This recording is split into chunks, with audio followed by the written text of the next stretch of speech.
आणि बुलेटिनच्या सुरुवातीला खरं तर बुलढाण्यातून एक अतिशय धक्कादायक बातमी समोर येते आणि ही बातमी तुम्हाला हादरवणारी आहे।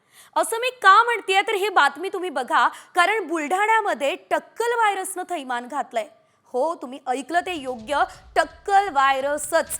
कारण या आजारामुळे 3 दिवसांमध्ये नागरिकांना टक्कल पडतंय। बुलढाण्यातल्या बोंडगाव, कालवड आणि हिंगणा या गावात या टक्कल व्हायरसने थैमान घातलेलं आहे। शेकडो लोकांना खरं तर टक्कल पडत असल्याचं बघायला मिळतंय।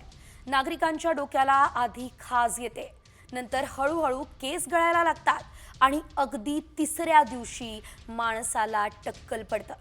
विशेष म्हणजे महिलांची संख्या देखील लक्षणीय आहे। शॅम्पू वापरल्यानं लोकांना टक्कल पडत असल्याचा दावा काही डॉक्टर्स करतायत। मात्र शॅम्पू न वापरणाऱ्या लोकांचेही केस जात आहेत आणि त्यामुळे एकच खळबळ सध्या उडाली असल्याचं पाहायला मिळत आहे। अतिशय आगळा वेगळा हा व्हायरस बुलढाण्यामध्ये थैमान घातला।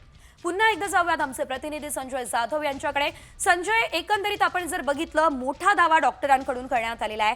शॅम्पू वापरल्या त्यामुळे सुद्धा खरं तर केस गळत असतील असं सांगितलं जात आहे। मात्र नेमकी काय सध्याची परिस्थिती बुलढाण्यात तुम्हाला दिसतेय, सविस्तर? तालुक्यामधील जे 3 गावं आहेत, बोंडगाव, हिंगणा आणि कालवड, या गावामध्ये अचानकपणे काही लोकांचे टक्कल पडायला लागले, म्हणजे जी केस गळती व्हायला लागली आणि सरळ टक्कल पडत आहे। त्यामध्ये महिलांची पण संख्या दिसून येत आहे। या संदर्भामध्ये आरोग्य विभागाकडे काही लोकांनी धाव घेतली। त्यामध्ये काही स्किन डॉक्टर जे आहेत, स्किन तज्ञ, त्या डॉक्टरांनी असं सांगितलं की तुम्ही शॅम्पू वापरल्यामुळे हे होऊ शकते किंवा याच्यामुळे झालं असेल। पण या खेडेगावामध्ये ज्या लोकांनी कधी शॅम्पूच वापरले नाही अशा लोकांची सुद्धा टक्कल पडत आहे। त्यामुळे ह्या टक्कल व्हायरसच्या भीतीमुळे लोक आता म्हणजे दहशतीमध्ये आलेले आहेत आणि टक्कल व्हायरस हा संपूर्ण त्या शेगाव तालुक्यामध्ये धुमाकूळ घालताना दिसत आहे। त्यामुळे हा चर्चेचा विषय जिल्ह्यामध्ये बनलेला आहे। आरोग्य विभाग यामध्ये लक्ष घालून सध्या आरोग्य विभागाची टीम सध्या त्या गावामध्ये पोहोचली आहे, तपासणी करत आहे। मात्र आता हे केंद्रीय आरोग्य मंत्र्याचा हा जिल्हा आहे। यामध्ये प्रतापराव जाधव जे केंद्रीय आरोग्य मंत्री यांनी सुद्धा ताबडतोब सूचना दिलेल्या आहेत जिल्हा प्रशासनाला की या संदर्भात तात्काळ त्या गावामध्ये जाऊन ते सर्व्हे करा आणि कशामुळे होत आहे हे त्याचे जे सॅम्पल आहेत ते ताबडतोब घ्या आणि त्याचे खुलासा करा, असं त्यांनी सूचना सुद्धा केलेल्या आहेत। यामुळे आता व्हायरस टक्कल जो ज्या गावामध्ये धुमाकूळ घालतोय त्यामुळे लोकांमध्ये दहशत पसरलेली आहे। निश्चितच संजय, मात्र या संदर्भात आरोग्य विभागाकडून काय अपडेट येते हे बघणं महत्त्वाचं असेल। धन्यवाद तुम्ही दिलेल्या आहे सर्व सविस्तर माहितीसाठी। ग्राफिक्सच्या माध्यमातून सविस्तर माहिती खरं तर या व्हायरस संदर्भातली आपण घेऊयात। बुलढाण्याच्या बोंडगाव, कालवड आणि हिंगणा या ठिकाणी टक्कल व्हायरसचं थैमान पाहायला मिळतंय। आधी डोक्याला खाज येतेय, केसांची गळती होतीये आणि तिसऱ्या दिवशी अगदी टक्कल पडतंय। शेकडो नागरिकांना केस गळती झाली आहे। महिलांची संख्या सुद्धा यामध्ये लक्षणीय आहे। शॅम्पू वापरल्यानं टक्कल पडत असल्याचा काही डॉक्टर्सने दावा केला, मात्र शॅम्पू न वापरणाऱ्यांना सुद्धा टक्कल पडतंय आणि त्यामुळे एकच खळबळ खरं तर या ठिकाणी उडाली असल्याचं पाहायला मिळतंय। बुलढाण्याच्या बोंडगाव, कालवड आणि हिंगणा या ठिकाणीच हा प्रकार समोर येतोय। त्यामुळे आता यामागचं कारण काय हे बघणं महत्त्वाचं असेल। तर आता बुलढाण्यामध्ये आरोग्य यंत्रणा तर सज्ज झालेली आहे, मात्र नेमकी पुढे काय अपडेट समोर येते हे बघणं महत्त्वाचं असेल। यानंतर इतरही काही मोठ्या आणि महत्त्वाच्या बातम्या आहेत, त्यांचा सर्व आढावा घेऊयात वेगवान स्वरूपात। ब्रिटनमध्ये HMPVच्या रुग्णांची संख्या वाढती आहे। स्पेनमध्ये HMPVने हाहाकार माजवलेला आहे। स्पेनच्या हॉस्पिटलच्या बाहेर रुग्णांचा मोठ्या रांगा लागलेल्या आहेत, तर मलेशिया, जपान आणि कझाकिस्तान या ठिकाणी देखील रुग्णांची संख्या झपाट्यानं वाढत असल्याचं बघायला मिळत आहे। HMPV व्हायरसचा धोका लक्षात घेता केंद्र सरकार अलर्ट झालं। या प्रकरणी केंद्रीय आरोग्य सचिवांनी सर्व राज्याच्या आरोग्य अधिकाऱ्यांची बैठक घेतली। बैठकीत HMPV व्हायरसच्या वाढत्या केसेसवरती चर्चा झाली।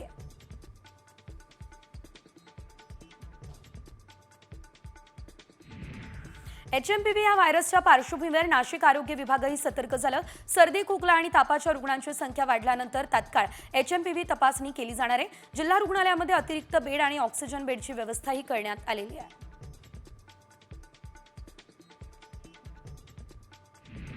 HMPV या व्हायरसच्या वाढत्या संसर्गाच्या पार्श्वभूमीवर धाराशिवमधील आरोग्य यंत्रणा अलर्ट झाली। आरोग्य विभागानं एक SOP तयार केली आहे, ती जिल्हा रुग्णालयाला आणि सर्व आरोग्य केंद्रांवरती पाठवली आहे। HMPVचे राज्यात 2 रुग्ण आढळले. त्यानंतर आरोग्य विभाग हाय अलर्ट झाला. हिंगोलीमध्ये सर्व डॉक्टर्स, नर्स आणि आरोग्य कर्मचाऱ्यांना सुट्ट्या रद्द करण्यात आल्या. पुढील आदेशापर्यंत या सुट्ट्या रद्द असणार आहेत.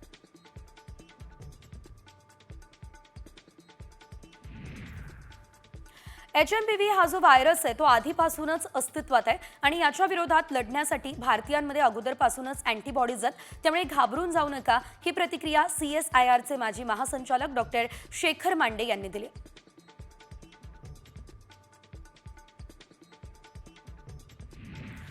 अटक टाळण्यासाठी बरखास्त IAS पूजा खेडकरने सर्वोच्च न्यायालयात धाव घेतली. याआधी दिल्ली उच्च न्यायालयानं पूजा खेडकरला अटकपूर्व जामीन अर्ज फेटाळला. दरम्यान आता पूजा खेडकर विरोधात UPSCने दिल्ली पोलिसात गुन्हा सुद्धा दाखल केला.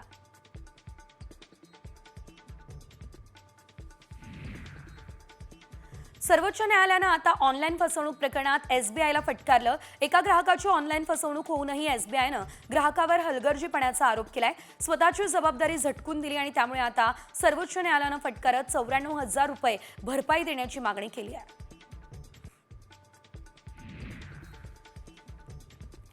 नंदुरबार जिल्ह्यामध्ये मकर संक्रांतीच्या पार्श्वभूमीवर प्रतिबंधात्मक आदेश लागू करण्यात आले. 7 ते 21 जानेवारीपर्यंत हे आदेश लागू असतील. पतंगोत्सवादरम्यान कायदा आणि सुव्यवस्थेचा प्रश्न निर्माण होऊ नये म्हणून नंदुरबार जिल्हाधिकारी डॉक्टर मिताली सेठी यांनी हे आदेश जारी केले.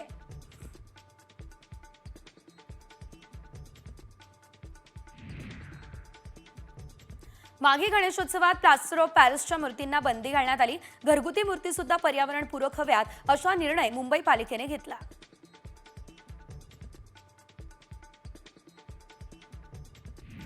सारा अली खान ही महादेवाची मोठी भक्त आहे. सारा अली खान वर्षाच्या पहिल्या सोमवारी मल्लिकार्जुन मंदिरात दर्शनासाठी गेली. या फोटोमध्ये ती कपाळावर गंध लावून पांढरा सूट परिधान करून महादेवाच्या भक्तीत तल्लीन झालेली दिसते. मायक्रोसॉफ्ट भारतात AI मध्ये $3 अब्ज गुंतवणूक करेल. AI क्षेत्रात भारताला पहिला प्राधान्याचा देश बनवण्याचा मानस व्यक्त करण्यात आलाय. मायक्रोसॉफ्टचे मुख्य कार्यकारी अधिकारी सत्या नडेला यांनी या संदर्भातली मोठी घोषणा केलेली आहे.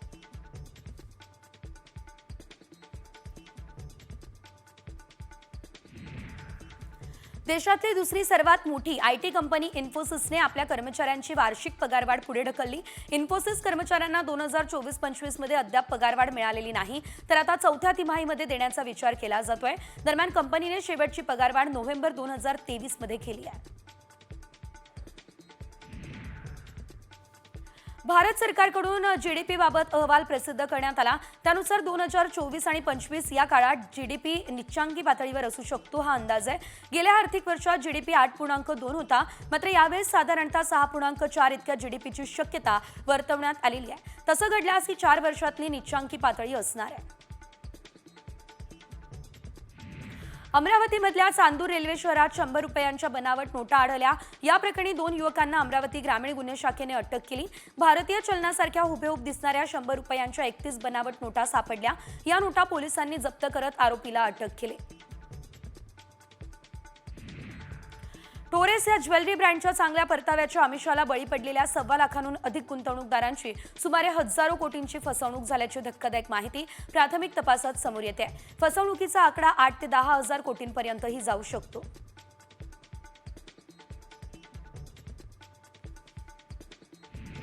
टोरेस कंपनीच्या 3 एजंटला 13 जानेवारीपर्यंत पोलीस कोठडी सुनावण्यात आली. त्यांच्याकडून दागिने आणि रोख रक्कम जप्त करण्यात आली आहे. कंपनीचे संस्थापक, संचालक, मुख्य कार्यकारी अधिकारी CA यांचा शोध सध्या सुरू आहे. त्यांच्या विरोधात लुकआउट नोटीसही जारी करण्यात आली आहे. केंद्रीय गृह मंत्रालयानं इंटरपोलच्या धर्तीवर आता भारत पोल पोर्टल लॉन्च केलं. भारत पोलमुळे आता राज्याच्या पोलिसांना थेट इंटरपोलची मदत घेता येईल. म्हणजेच मुंबई पोलीस थेट इंटरपोलशी कनेक्ट होणार आहेत. दिवंगत माजी राष्ट्रपती प्रणव मुखर्जी यांच्या स्मारकाबाबत केंद्राने मोठा निर्णय घेतला. राजघाट संकुलात आता प्रणव मुखर्जी यांचे स्मारक होणार आहे. प्रणव मुखर्जी यांची मुलगी शर्मिष्ठा मुखर्जी यांनी आता ट्विट करत ही माहिती दिली. याबद्दल त्यांनी पंतप्रधान मोदींचे आभारही मानले.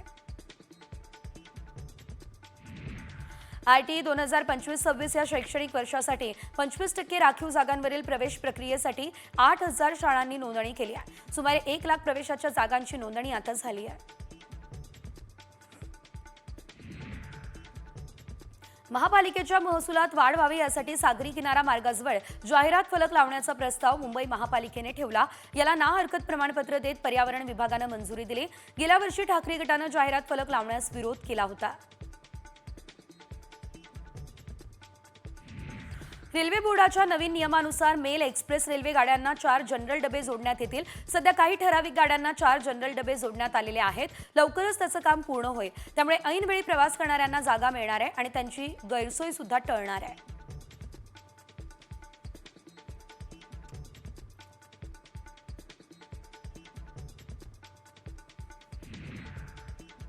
एकीकडे HMPV, दुसऱ्याकडे बुलढाण्यातला व्हायरस आणि आता बातमी खरं तर धक्कादायक आहे, कारण आणखी एक पालकांची चिंता वाढवणारी घटना घडली आहे. असं का म्हणतेय तर एका 8 वर्षीय विद्यार्थिनीचा हार्ट अटॅकने मृत्यू झालेला आहे. तिसरीच्या विद्यार्थिनीला शाळेतच हार्ट अटॅक आलेला आहे.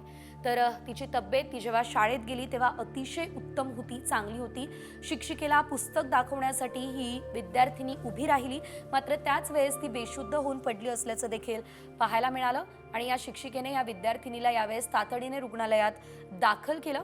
कर्नाटकच्या चामराजनगर या ठिकाणची ही घटना आपल्याला पाहायला मिळते. तर देशातील लहान मुलांमध्ये हृदयविकाराच्या वाढत्या संख्येने सर्वांनाच चिंतेत टाकलं असल्याचं देखील आपण एकंदरीत पाहतोय. आतापर्यंत पालक आणि मुलांच्या हृदयविकाराच्या झटक्याबद्दल चिंतित असायचे हे आपण पाहिलेलं होतं. मात्र आता जर आपण पाहिलं तर अशा घटनांनी पालक चिंतेत असल्याचं बघायला मिळतंय. कारण अगदी ही 8 वर्षीय मुलगी आहे आणि 8 वर्षीय मुलीचा हृदयविकाराच्या झटक्यानं खरं तर या ठिकाणी आपण पाहतोय तिला झटका आलेला आहे आणि मृत्यू झालेला आहे. त्यामुळे आता पालकांची चिंता वाढली आहे. त्यामुळे पालकांनो आपल्या मुलांची काळजी घ्या. यासोबत राज्यभरातल्या इतरही काही मोठ्या आणि महत्त्वाच्या अपडेट्स पुढे घेऊयात वेगवान स्वरूपात. गेल्या 2 दिवसांपासून आता राज्यात थंडीचा जोर वाढला. येत्या 2 दिवसांमध्ये तापमानात 2 ते 4 अंशांनी वाढ होणार आहे. विदर्भ वगळता संपूर्ण राज्यामध्ये सध्या आपण पाहतोय पावसाची शक्यता आहे. हवामान विभागानं खरं तर ही शक्यता वर्तवली आहे.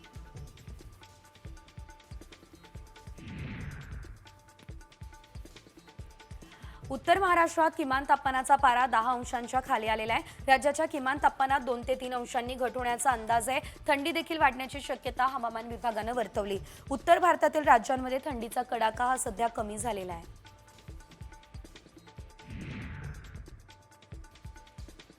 सांगली पालिकेच्या बेडग आणि समडोळी रस्त्यावर झिरो कवच टार्गेट पूर्ण झालं. या मोकळ्या जागेत आता वृक्षारोपण होत असल्यानं देवराईमुळे कचरा डेपोचं रूप बदलून भविष्यात पर्यटन क्षेत्र करण्याचा मानस आहे.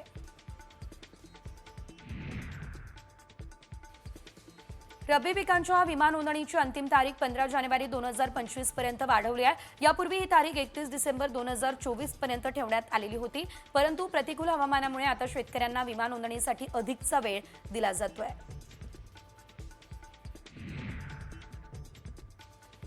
रामगिरी महाराजांनी पुन्हा एकदा एक वादग्रस्त वक्तव्य केलेलं आहे. राष्ट्रगीत हे गीत रवींद्रनाथ टागोर यांनी पंचम जॉर्जच्या स्वागतासाठी 1911 मध्ये लिहिलं. अशा गीताला आपलं राष्ट्रगीत मांडणं योग्य नाही असं यावेळेस रामगिरी महाराज म्हणाले.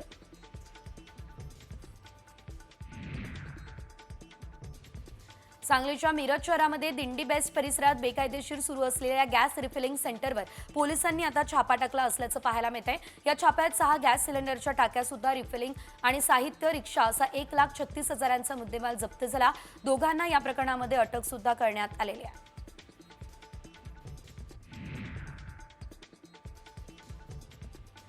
कसाराहून खोडाळा गावाच्या दिशेने जात असलेल्या जीपचा भीषण अपघात झाला. चालकाचा ताबा सुटला आणि जीप वैतरणा नदीच्या दरीत कोसळली. अपघातात एकाचा मृत्यू तर 10 जण जखमी झाले असल्याचं देखील पाहायला मिळत आहे.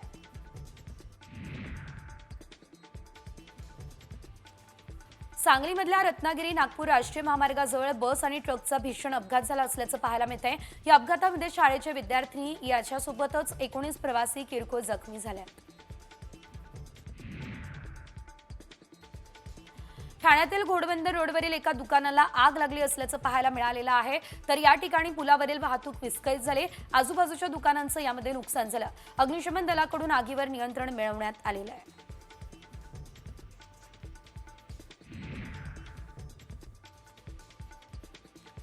संभाजीनगरमध्ये चुलत भावाने बहिणीला 200 फूट डोंगरावरून ढकलून दिले. प्रेम प्रकरणातून मुलीच्या भावानेच हत्या केली आहे.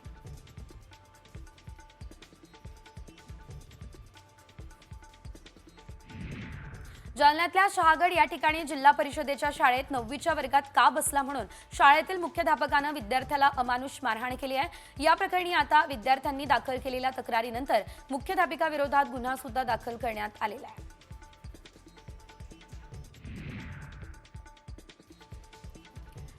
पोटच्या पुराच्या लग्नाची तयारी सुरू असताना आई वडिलांनी विष घेऊन आयुष्य संपवलं। नाशिकमधील टिळकवाडी भागात ही घटना घडली आहे। दाम्पत्यांनी टोकाचं पाऊल का उचललं याबाबत अद्याप कोणतीही माहिती मिळालेली नाही आहे।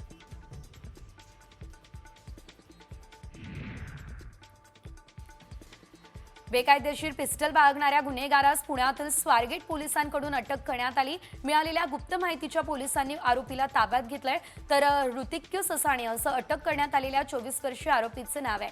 पोलिसांकडून अधिकचा तपास सुरू आहे। बोगस डॉक्टर ओळखणं आता आणखी सोपं होणार आहे। यासाठी महाराष्ट्र मेडिकल काउन्सिलने पुढाकार घेतला।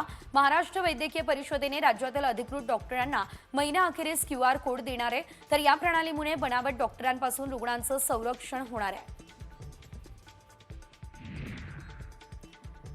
नाशिकच्या येवल्यातल्या रघुजी बाबा मंदिर परिसरात मोकाट फिरणाऱ्या कुत्र्यांच्या टोळक्यांनी चिमुकलीवरती हल्ला केला। या हल्ल्यात एक चिमुकली गंभीररित्या जखमी झालेली आहे।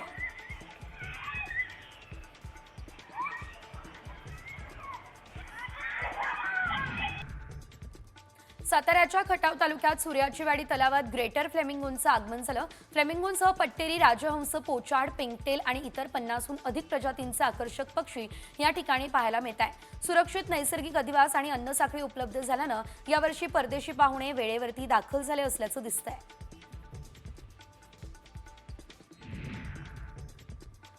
महाराष्ट्राची कुलस्वामिनी आई तुळजाभवानी मातेच्या शाकंभरी नवरात्र उत्सवानिमित्त छबिना मिरवणूक काढण्यात आली।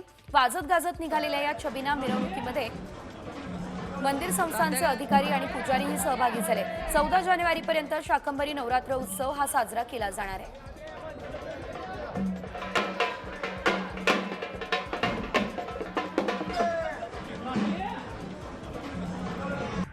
सीईटीच्या सुधारित तारखा आता जाहीर करण्यात आल्या। अभियांत्रिकी, फार्मसी आणि कृषी अभ्यासक्रम प्रवेशासाठी 9 एप्रिल ते 19 एप्रिल दरम्यान सीईटी होणार आहे, तर 3 आणि 5 वर्ष विधी अभ्यासक्रम, NCA, MBA, BBA, BCA अशा परीक्षांचे सविस्तर वेळापत्रक सीईटी सेलच्या वेबसाईटवरती उपलब्ध असणार आहे।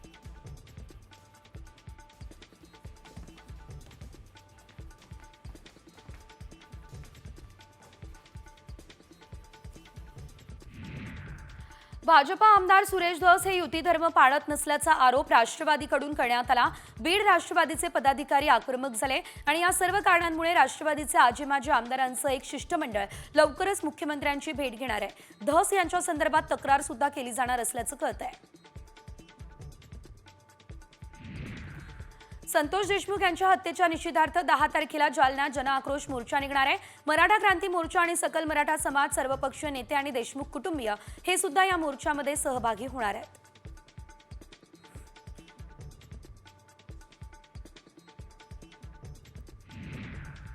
सरपंच संतोष देशमुख खून प्रकरणाच्या आधी आणि नंतर अनेक घटना घडल्या, त्यावर कुणी काही बोलत नाहीये। केवळ बीड जिल्ह्यातच टार्गेट केलं जातंय, ही प्रतिक्रिया मंत्री पंकजा मुंडेंनी दिली। मुख्यमंत्री फडणवीस आणि उपमुख्यमंत्री अजित पवार बीडचं वातावरण बदलतील असं पंकजा मुंडे यांनी म्हटलं।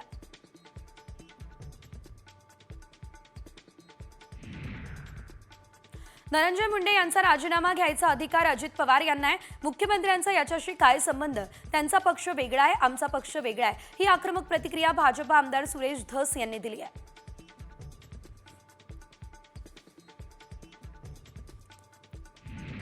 महानगरपालिका निवडणुकीच्या तयारीला आता लागा, हे आदेश राज ठाकरे यांनी मनसेच्या कार्यकर्त्यांना दिले। पक्षाची कामं जनतेपर्यंत पोहोचवा, याशिवाय निवडणुकीसाठी कामाला लागा, हे आदेश राज ठाकरेंनी कार्यकर्त्यांना दिले असल्याचं कळतंय।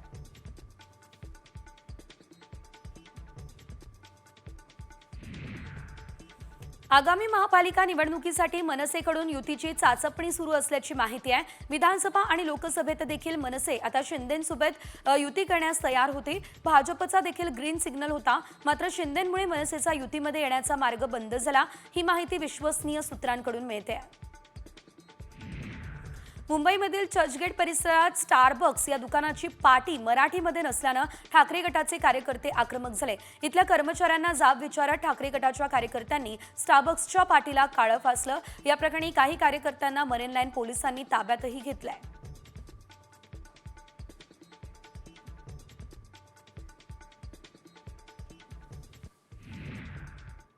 आणि आता सांगलीकरांसाठी एक आनंदाची बातमी बघूयात, कारण आता सांगलीकरांना नवीन अद्ययावत रुग्णालय मिळणार आहे। शासकीय रुग्णालयामध्ये 100 बेड्सचं महिला आणि बालसंगोपन रुग्णालय हे उभारण्यात येणार आहे। राज्य सरकारकडून नुकतीच या नव्या रुग्णालयाला मंजुरी मिळाली आहे। येत्या 8 ते 9 महिन्यांमध्ये हे अद्ययावत महिला आणि बालसंगोपन रुग्णालय शासकीय रुग्णालयाच्या आवारातच बांधलं जाणार असल्याचं कळतंय। त्यामुळे आता सांगलीकरांना योग्य अशा सुविधा या रुग्णालयाच्या माध्यमातून मिळते। के वैद्यकीय महाविद्यालय सांगलीला आहे, त्याचं सांगली जे पद्मभूषण वसंतदादा पाटील शासकीय रुग्णालय आहे त्याच्या आवारात पब्लिक हेल्थ डिपार्टमेंटतर्फे आणि राष्ट्रीय आरोग्य अभियान अंतर्गत एक 100 खाटांचं एक वेगळं आणि स्वतंत्र असं महिला व बाल रुग्णालय आपण या ठिकाणी त्याचं बांधकाम सुरू झालेलं आहे। त्याला मागच्या वर्षी परवानगी मिळाली आणि त्याचं बांधकाम जवळजवळ 1 मजला त्याचा पूर्ण झालेला आहे। आणि आता बातमी बघूया थेट धाराशिवमधून। HMPV या विषाणूच्या वाढत्या संसर्गाच्या पार्श्वभूमीवर धाराशिव जिल्ह्यातील आरोग्य यंत्रणा अलर्ट झाली आहे। आरोग्य विभागाने या पार्श्वभूमीवर एक मार्गदर्शक तत्व प्रणाली तयार केली आहे। शासकीय वैद्यकीय महाविद्यालयांसह जिल्ह्यातल्या सर्व आरोग्य केंद्रांवर ही यंत्रणा सतर्क करण्यात आलेली आहे। एकंदरीत जर आपण बघितलं तर धाराशिवमध्ये ही आरोग्य यंत्रणा सतर्क झाली असल्याचं पाहायला मिळतंय। धाराशिव जिल्ह्यात खरं तर आरोग्य यंत्रणा सतर्क झाली असून आता या ठिकाणी बेड्सची देखील सुविधा करण्यात आलेली आहे आणि आरोग्य यंत्रणा HMPV या व्हायरससाठी सज्ज आहे।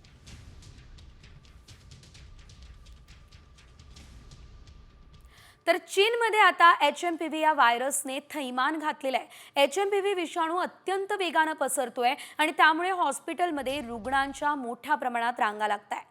चीनमध्ये आता अँटीव्हायरल औषधांचा तुटवडा मोठ्या प्रमाणात निर्माण झालाय, त्यामुळे औषधांचा काळा बाजार सुरू आहे। अँटीव्हायरल औषधं जवळपास 3000 रुपयांना विकली जात असल्याचं देखील पाहायला मिळत आहे। एकंदरीत जर आपण पाहिलं तर चीनमध्ये तर नागरिकांची चिंता वाढली आहे, मात्र चीनमध्ये डोकं वर काढत असलेल्या व्हायरसने भारतीयांची चिंताही वाढवली आहे।